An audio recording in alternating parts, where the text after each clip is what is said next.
பொருள். எந்த கருத்தை எவர் சொன்னாலும் அது உண்மை பொருளை அறிய வேண்டும் என்பதை புரிந்து கொண்டார். நன்றி.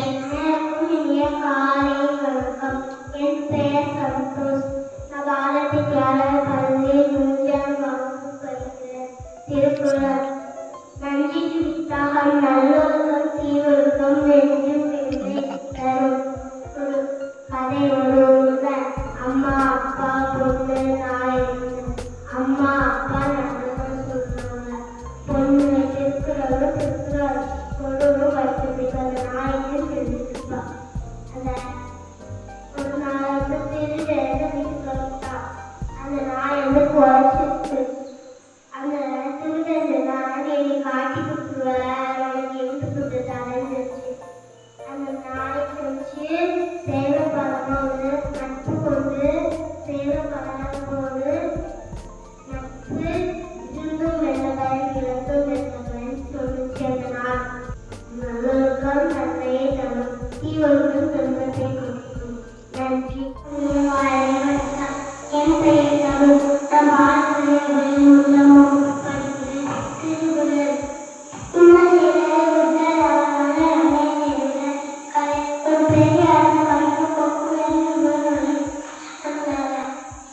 நிறைய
அப்பமா